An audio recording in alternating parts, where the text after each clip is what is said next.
আজকে একটা প্রচ্ছন্ন একটা প্রচেষ্টা আছে ৭১কে ভুলিয়ে দেওয়ার। এটার বিরুদ্ধে কিন্তু আমাদেরকে সমস্ত বাংলাদেশের নাগরিককে তাদেরকে ঐক্যবদ্ধ হতে হবে।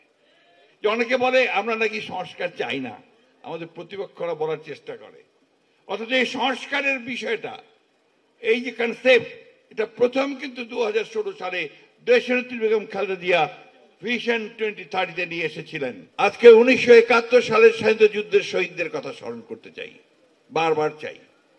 এই জন্য চাই যে 1971 সাল আমাকে একটা স্বাধীন দেশ দিয়েছিল, ভূখণ্ড দিয়েছিল, আমাকে একটা স্বাধীন সত্তা দিয়েছিল, এবং সেই জন্য আমি আজকে আমার অস্তিত্ব আছে, আমি টিকে আছি।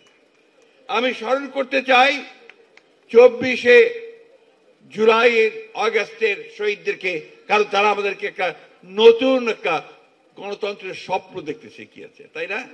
স্বপ্ন দেখার সুযোগ করে দিয়েছে। এই দুটো জিনিস কিন্তু আমাদের মাথায় রাখতে হবে। আজকে একটা প্রচ্ছন্ন একটা প্রচেষ্টা আছে ৭১কে ভুলিয়ে দেওয়ার।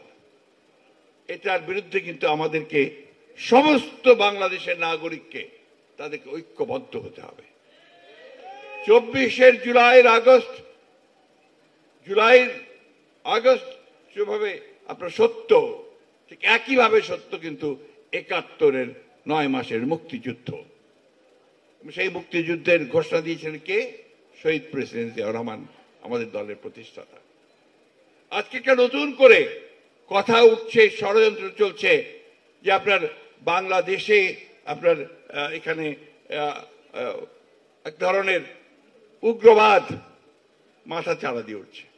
এই উগ্রবাদকে মাথা চাড়া দিয়ে উঠতে দেওয়া যাবে না বন্ধুগণ। তাহলে আমাদের বাংলাদেশের যে আত্মা, যে সোল, সেই অস্তিত্ব আমাদের রক্ষা পাবে না। এই কথাটা আমাদের সবাইকে মনে রাখতে হবে।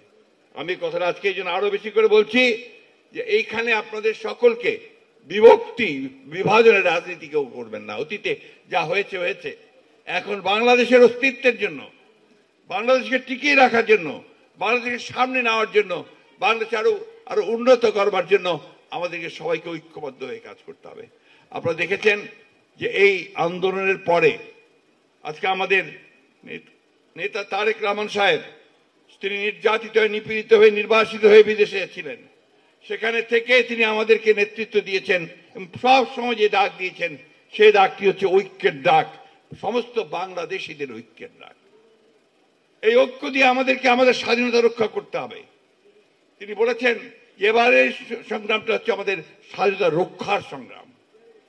তো সেই স্বাধীনতা রক্ষার জন্য কাজ আমরা শুরু করেছি। আপনারা জানেন যে বাংলাদেশ জাতীয়তাবাদী দল, আমার নেতা তারেক রহমানের নেতৃত্বে 31 দফা কর্মসূচি দেওয়া হয়েছে। এই কথাটা কিন্তু আমরা বারবার বলছি এই জন্যে যে অনেকে বলে আমরা নাকি সংস্কার চাই না, আমাদের প্রতিপক্ষরা বলার চেষ্টা করে, অথচ এই সংস্কারের বিষয়টা, এই যে কনসেপ্ট, এটা প্রথম কিন্তু 2016 সালে দেশনেত্রী বেগম খালেদা জিয়া ভিশন 2030 নিয়ে এসেছিলেন, এবং সেখানেই তিনি রাষ্ট্র কাঠামো পরিবর্তনের কথা বলেছিলেন।